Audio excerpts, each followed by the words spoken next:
नमस्कार, बहुत स्वागत है आपका। आप देख रहे हैं उत्तराखंड प्राइम। आपके साथ हूं मैं दीपा बाफिला। बुलेटिन की शुरुआत जोशीमठ से मिल रही बड़ी खबर के साथ कर रहे हैं। हेमकुंड साहिब यात्रा फिर से शुरू हो चुकी है। मौसम साफ होने पर प्रशासन ने यात्रा को शुरू कर दिया। घांघरिया से रवाना किए गए हैं 1700 श्रद्धालु और सुबह 4 बजे घांघरिया से रवाना हुए हैं तीर्थयात्री। हेमकुंड साहिब यात्रा शुरू होने पर यात्रियों में उत्साह अब फिर से देखा जा रहा है। 2 दिन यात्रा बाधित रही क्योंकि लगातार बर्फबारी और मौसम में तब्दीली, मौसम खराब, जिसकी वजह से यात्रा को रोक दिया गया था। लेकिन अब जानकारी ये है कि हेमकुंड साहिब यात्रा फिर से शुरू हो गई है और ये ताज़ा तस्वीर है। जो सेना के जवान हैं वो वहां पर किस तरीके से रास्ते पर से बर्फ को हटाने का काम कर रहे हैं। बर्फ को हटा करके रास्ता साफ करने में सेना के जवान जो हैं वो जुटे हुए हैं। और ये यहाँ से रास्ता साफ करवाया जा रहा है। ये काम लगातार यहाँ पर चल रहा है। बर्फ को साफ करके, हटा करके रास्ता सुचारू करवाया जा रहा है। ये ताज़ा तस्वीरें आपको हम दिखा रहे हैं। मौसम साफ होने पर अपडेट ये है कि हेमकुंड साहिब की यात्रा एक बार फिर से शुरू हो चुकी है। घांघरिया से खबर ये है कि 1700 श्रद्धालु यहाँ से फिर से रवाना किए गए। सुबह 4 बजे घांघरिया से तीर्थयात्री रवाना हुए हैं। 2 दिन की रोक के बाद एक बार फिर से यात्रा शुरू हुई है तो कहा यह जा रहा है कि यात्रियों में उत्साह भी देखने को मिल रहा है। 20 मई से आप ये जानते हैं कि हेमकुंड साहिब की यात्रा शुरू हुई थी और आज जानकारी है कि 2 दिन रोक के बाद फिर से यात्रा शुरू हो चुकी है। आइए इसी पर अपडेट लेते हैं। मेरे साथी रवि कैंतुरा जुड़ चुके हैं, सीधे उन्हीं का रुख करें। रवि, 2 दिन रोक के बाद बर्फबारी लगातार जारी थी, मौसम में तब्दीली भी हो रही थी, बारिश भी लगातार, उसके बाद अब 2 दिन तक यात्रा रोकी गई। लेकिन अब जानकारी ये है कि यात्रा को फिर से शुरू कर दिया गया है। रवि, क्या अपडेट इसके अलावा? बिल्कुल दीपा, देखिए जिस तरीके से 2 दिन तक पूरी जो यात्रा है वो बाधित रही क्योंकि लगातार वहाँ पर बर्फबारी हो रही है और प्रदेश में पूरी तरीके से मौसम बदला हुआ है। तो हेमकुंड साहिब तकरीबन 15,000 फीट से अधिक ज़्यादा ऊंचाई पर है, तो वहाँ पर जो है लगातार बर्फबारी हुई है और यही वजह रही है कि यात्रा को रोकना पड़ा है सुरक्षा को देखते हुए। और आज सुबह से फिर से यात्रा को शुरू कर दिया है। 4 बजे 1700 सिख तीर्थयात्रियों को हेमकुंड साहिब के लिए भेजा गया है। 20 तारीख को कपाट खुले थे। अभी तक तकरीबन 9,000 यात्री जो है यहाँ पर दर्शन कर चुके हैं और इसके अलावा जो सेना के जवान हैं उनके लिए काफ़ी दिक्कतें वहाँ पर हो रही हैं क्योंकि लगातार बर्फ़ को हटाने का काम हो रहा है। जैसे ही शाम होती है तो मौसम वहाँ पर बदल जाता है और बर्फबारी वहाँ पर लगातार देखने को मिलती है। तो ये काफ़ी दिक्कतें हेमकुंड साहिब की यात्रा में शुरू से ही देखने को मिल रही हैं। 20 मई को कपाट खुले थे, लेकिन 1 महीने पहले 20 अप्रैल से ही सेना के जवान लगातार बर्फ़ को हटाने का काम वहाँ पर उन्होंने जारी रखा था। और अभी भी क्योंकि जो रास्ता है पैदल मार्ग है, वहाँ पर जो है 6 से 7 फीट बर्फ़ अभी भी जमी हुई है और ऐसे में उसको लगातार हटाया जा रहा है। लेकिन अच्छी बात यह है कि यात्रा को शुरू किया गया है। लेकिन प्रदेश में अगर मौसम की बात करें तो अभी 29 तारीख तक इस तरीके का मौसम प्रदेश में बना हुआ है क्योंकि मैदानी इलाकों में देखें तो लगातार यहाँ पर झक्कड़ चल रही है, आंधी तूफान ज़्यादा है, तेज़ हवाएं हैं और इसके साथ ही ओलावृष्टि पूरे प्रदेश में हो रही है। लेकिन हेमकुंड साहिब जिस तरीके से अधिक ऊंचाई पर है तो वहाँ पर सीधे बर्फबारी होती है, तो ऐसे में यात्रा को कई बार रोकना पड़ रहा है। तो अभी 1 से जो 2 दिन है वहाँ पर भी थोड़ा सा तीर्थयात्रियों को सलाह दी गई कि अभी वो अपनी यात्रा में आगे ना बढ़े। रवि, पंजीकरण को भी आज तक के लिए रोक दिया गया था कि पंजीकरण नहीं कर पा रहे थे लोग, अब पंजीकरण को भी शुरू कर दिया गया है। बिल्कुल दीपा, देखिए जिस तरीके से यात्रा शुरू हुई है, सुबह ही 4 बजे 1700 सिख तीर्थयात्रियों को आगे भेजा गया, तो उसके बाद पंजीकरण की जो सुविधा थी उसको शुरू कर दिया गया है क्योंकि अभी माना जा रहा है कि मौसम अभी कुछ साथ दे सकता है। लेकिन अगर मौसम के अलर्ट को देखें तो 29 तारीख तक इस तरीके का मौसम प्रदेश में है और 15,000 फीट से अधिक ऊंचाई पर बर्फबारी का पहले से ही अलर्ट जारी हुआ है। तो ऐसे में दिक्कतें जो है ज़्यादा हो सकती हैं। तो हेमकुंड साहिब की यात्रा भले ही शुरू की गई हो, लेकिन अभी 2 से 3 दिन अभी यात्रियों को थोड़ा सा सलाह दी गई है वहाँ पर स्थानीय जो जिला प्रशासन है उनके द्वारा भी कि अभी बड़ी संख्या में यहाँ पर ना आए, थोड़ा सा मौसम को साफ होने के बाद ही वो अपनी यात्रा में आगे बढ़ें और अभी थोड़ा सा यात्रा में रुकें। और ऐसे में जब भी जो भी यात्री आगे बढ़ रहे हैं उनको ये भी कहा गया है कि पहले मौसम का अपडेट ले लें, ये देख लें कि मौसम साफ है, बर्फबारी का किस तरीके का अलर्ट है, तो उसके बाद ही आगे बढ़ें। क्योंकि अगर इस तरीके की दिक्कतें होंगी तो जो यात्री ऊपर पहुंच जाते हैं और जैसे ही दोपहर के बाद वहाँ पर बर्फबारी हो रही है तो काफी दिक्कतें वहाँ पर हो सकती हैं। तो ऐसे में भले ही यात्रा शुरू हो गई है लेकिन थोड़ा सा सलाह दी गई है कि अभी थोड़ा सा रुकें। जिन यात्रियों को रवाना किया गया है उनके लिए क्या व्यवस्था वहाँ पर है? हेमकुंड साहिब की यात्रा करके वो वहाँ पर रुक भी सकते हैं या फिर यात्रा करके तुरंत उनको आगे रवाना भी किया जा रहा है वापस? बिल्कुल दीपा, देखिए स्थानीय प्रशासन की कोशिश रहती है कि जो भी यात्री वहाँ पर जा रहे हैं वो वापस वहाँ से आ जाएं और घांगरिया से वापस नीचे आ जाएं, क्योंकि वहाँ पर जैसे बर्फबारी है तो काफ़ी दिक्कतें हो सकती हैं। रुकने की वहाँ पर कोई खासा व्यवस्था नहीं है क्योंकि बहुत अधिक ऊंचाई पर है, लगातार बर्फबारी होती है और ऐसे में जो स्वास्थ्य विभाग है उसकी ओर से भी MRP जो मेडिकल रिलीफ पोस्ट है वो वहाँ पर बढ़ाई गई है ताकि किसी भी तरीके की अगर कोई दिक्कत होती है तो वहाँ पर तुरंत उपचार दिया जा सके। लेकिन कोशिश ये रहेगी कि जो भी श्रद्धालु वहाँ पर दर्शन के लिए आते हैं वो शाम के वक्त पर वापस लौट आएँ और सुबह जब 4 बजते हैं तो फिर से जो है यात्रियों को ऊपर भेजने का जो सिलसिला है वो शुरू होता है। तो वहाँ पर ज़्यादा व्यवस्थाएं नहीं हैं, यही वजह है कि जो भी यात्री वहाँ पर जाएं वो सुबह के समय पर जब जाते हैं तो शाम के वक्त पर वो वहाँ से स्थानीय प्रशासन की कोशिश रहती है कि वहाँ ज़्यादा यात्री एकत्रित ना हो, क्योंकि ज़्यादा बर्फबारी होगी तो वहाँ पर दिक्कतें हो सकती हैं। तो ऐसे वहाँ से वापसी जो है लगातार कराई जा रही है स्थानीय प्रशासन के द्वारा। बिल्कुल ठीक है रवि, 15,000 फीट की ऊंचाई पर हेमकुंड साहिब है और इसीलिए वहाँ बर्फबारी सीधे होती है, इसीलिए जो यात्री वहाँ पर पहुँच रहे हैं सीधे उनको दर्शन करने के बाद वापस रवाना किया जा रहा है, वहाँ पर रुकने नहीं दिया जा रहा और 2 दिन बाधित होने के बाद यात्रा फिर से शुरू हो चुकी है। शुक्रिया रवि आपका पूरी जानकारी के लिए। अब आइए आगे बढ़ें। केदारनाथ धाम में SDRF जवान देवदूत बनकर काम कर रहे हैं। बर्फबारी में फंसे एक शख्स की SDRF के जवानों ने मदद की। बताया जा रहा है कि ये श्रद्धालु मेरू सुमेरु पर्वत पर फंसा हुआ था। ये जगह केदारनाथ धाम से तकरीबन 4 किलोमीटर दूर है। यहाँ पर भारी बर्फबारी हो रही है जिस वजह से वो वहाँ पर फंस गया था। सूचना के बाद जवान उस जगह पर पहुंचे जिससे उसकी जान बच गई। ये तस्वीर आप देख रहे हैं, सेना के जवान किस तरीके से SDRF के जवान हैं वो इस श्रद्धालु के लिए, इस युवक के लिए किस तरीके से देवदूत बने। आप देखिए, आप केदारनाथ धाम से ये कहा जा रहा है मेरू सुमेरु पर्वत जो है वो 4 किलोमीटर दूर है जहां पर ये शख्स, ये श्रद्धालु फंसा हुआ था और ये खबर मिली SDRF के जवानों को। जवान वहां पर गए और मुश्किलों के बीच में इस श्रद्धालु को बचा लिया गया। एक्सक्लूसिव तस्वीर आपके सामने है। इस बार केदारनाथ यात्रा पैदल मार्ग पर कुदरत तीर्थ यात्रियों की परीक्षा ले रही है। पैदल मार्ग पर ऐसे कई खतरनाक पॉइंट्स हैं जहां पर ग्लेशियर के ऊपर से आवाजाही हो रही है। यात्रियों की मदद के लिए NDRF और SDRF के जवानों की ड्यूटी लगाई गई है।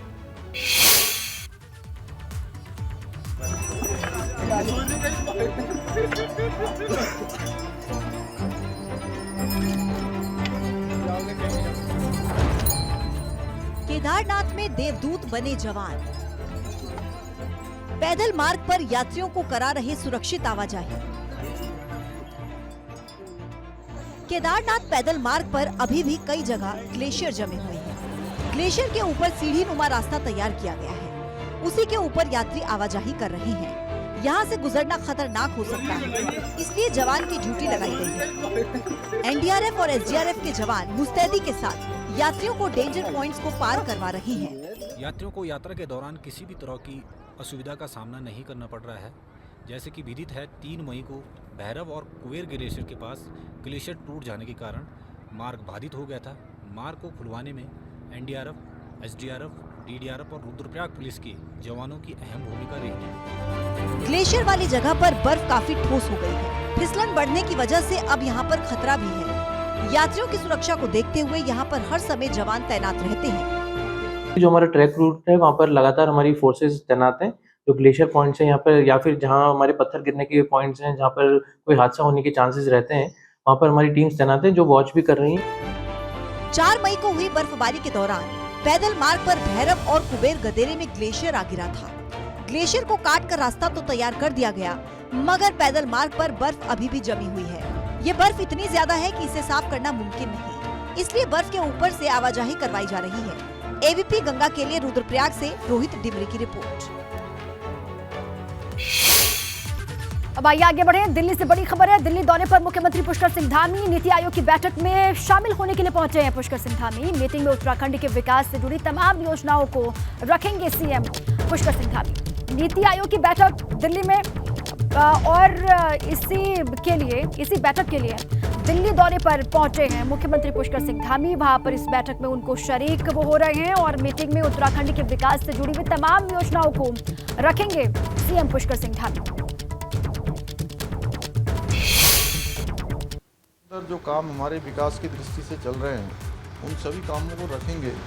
इसके साथ साथ नीति आयोग से हम ये भी अपेक्षा करेंगे कि उत्तराखंड जैसे जो हमारे हिमालयन राज्य हैं, अन्य राज्य भी हैं, हिमालयन राज्यों के लिए और ख़ास तौर से उत्तराखंड राज्य के अंदर जितनी हमारी आबादी है उसके कई गुना, 5-6 गुना साल भर में आने वाले पर्यटकों के रूप में, सैलानियों के रूप में, कांवड़ यात्री के रूप में, श्रद्धालुओं के रूप में, चारधाम यात्री के रूप में आने वालों की संख्या होती है।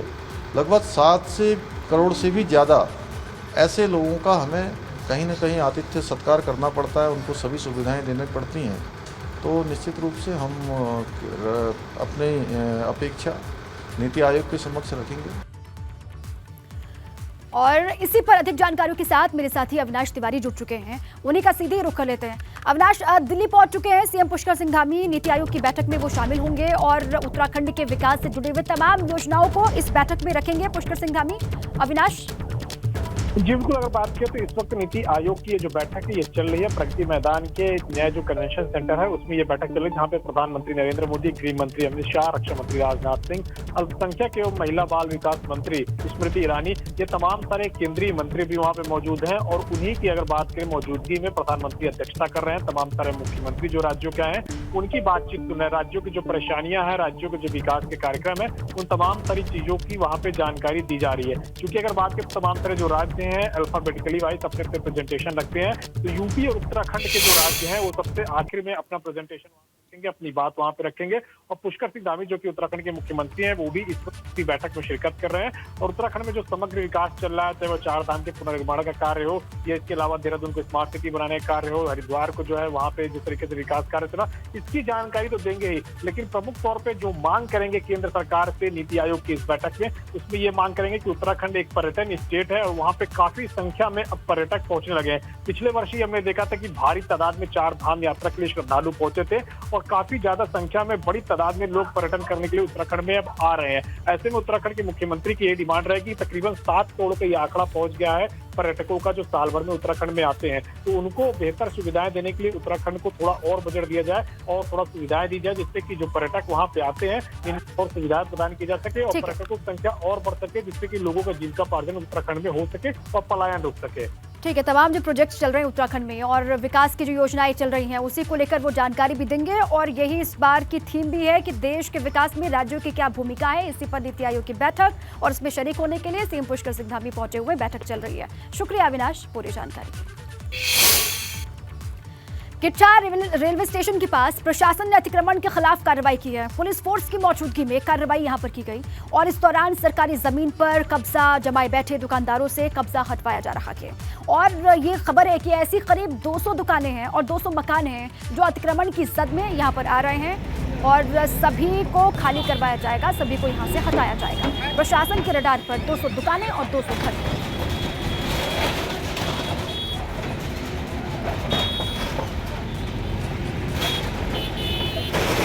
ये देखिए आप कार्रवाई यहाँ पर किस तरीके से हो रही है, प्रशासन किस तरीके से यहाँ पर एक्शन ले रहा है, उसी की तस्वीर आप देख रहे हैं। अतिक्रमण के खिलाफ ये एक्शन हो रहा है। रेलवे स्टेशन के पास ये कार्रवाई, सरकारी जमीन पर जो अवैध कब्जा करके बैठे हुए थे, जो दुकानें जो मकानें यहाँ पर बनाई गई थी, उन सभी को इस तरीके से यहाँ से हटाया जा रहा है, ध्वस्त किया जा रहा है। उसकी तस्वीर आपके सामने है। अतिक्रमण को बिल्कुल भी बर्दाश्त नहीं किया जाएगा, ये सरकार ने साफ तौर पर कहा है और यहाँ पर इस तरीके से एक्शन अवैध कब्जे पर हो रहा है। उधर खटीमा में भी अतिक्रमण के खिलाफ अभियान लगातार जारी है। अतिक्रमण हटाओ अभियान के तहत पुलिस ने जहां सड़कों के किनारे अवैध रूप से किए गए अस्थायी अतिक्रमण को हटाया, वहीं पुलिस ने खोखा फड़ वालों के पर भी एक्शन लिया है, उनके भी चालान काटे गए।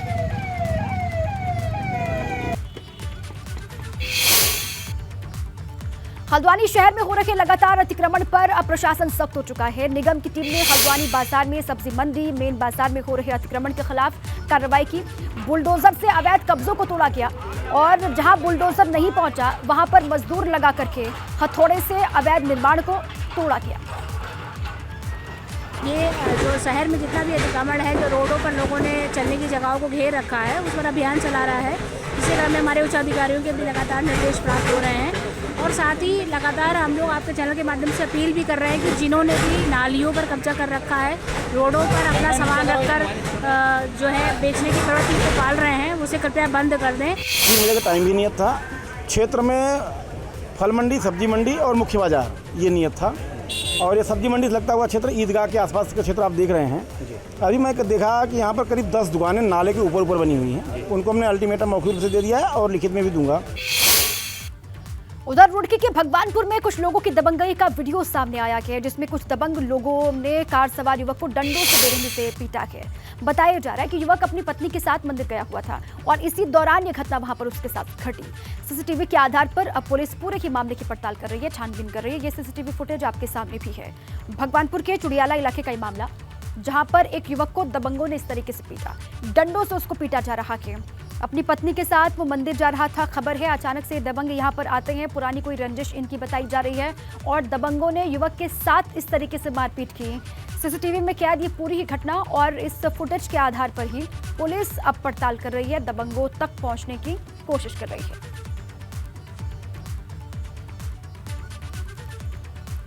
उधर विकासनगर में लखवाड़ बांध के लिए बन रही रोड का मलबा व्यासी झील में डाला जा रहा है। एक शख्स ने इसका वीडियो भी बनाकर सोशल मीडिया पर इसको वायरल किया। बताया जा रहा है कि यूजेवीएनएल इसके लिए जिम्मेदार है। आरोप है कि यूजेवीएनएल के अधिकारी और ठेकेदार सारे नियमों को ताक पर रख करके रोड का मलबा व्यासी झील में डाल रहे हैं।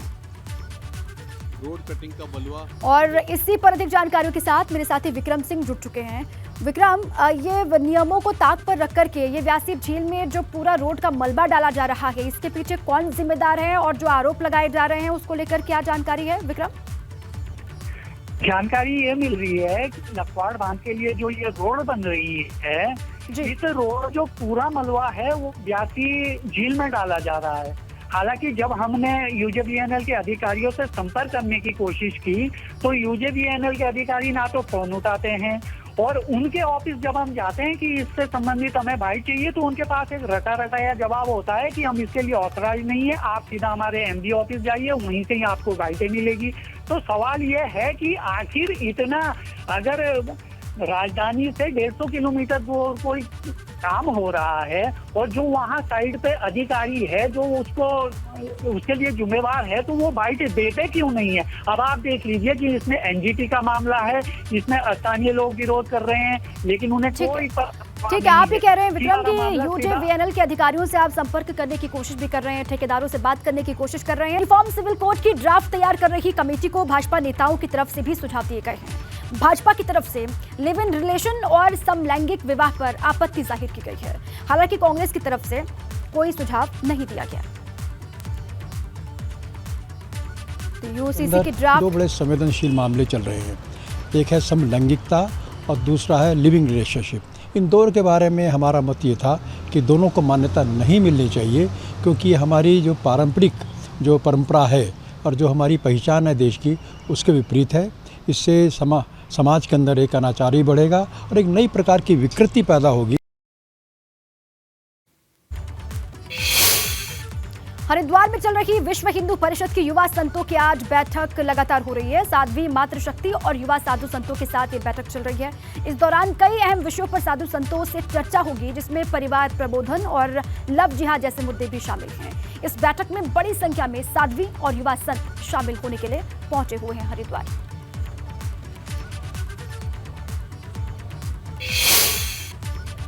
हल्द्वानी नगर निगम के 5 वार्डों में स्ट्रीट लाइटें लगाने का मामला खटाई में पड़ता हुआ दिखाई दे रहा है।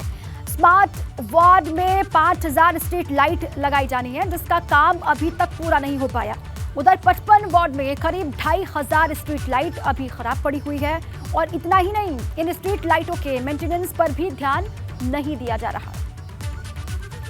जो 5 हमारे वार्ड में अभी स्ट्रीट लाइट नहीं लगी है, उनमें 5000 लाइटों को लगाया जाना है, जिसका अनुबंध हमने कर दिया है। कंपनी इसमें उसकी जो क्षमता है वो प्रभावित हो रही है, वो हमें समय से लाइट उपलब्ध नहीं करा पा रहे हैं, नहीं लगा पा रहे हैं। कॉर्बेट नेशनल पार्क के ढेला रेंज में बाघ का शिकार करते वीडियो सामने आया है, जिसमें एक बाघ वाइल्ड बोर का शिकार करते हुए नजर आ रहा है। ये वीडियो एक नेचर गाइड ने लिया है और इस वीडियो में नजर आया कि बाघ किस तरह से पहले छिपकर अपने शिकार के पास आने का इंतजार करता है और मौका मिलते ही बाघ उस पर हमला कर देता है। ये आप देख पा रहे हैं। कॉर्बेट टाइगर रिजर्व बाघों के लिए ही जाना जाता है और यहाँ बड़ी संख्या में बाघ पाए जाते हैं। इसी बीच एक वीडियो आपके सामने।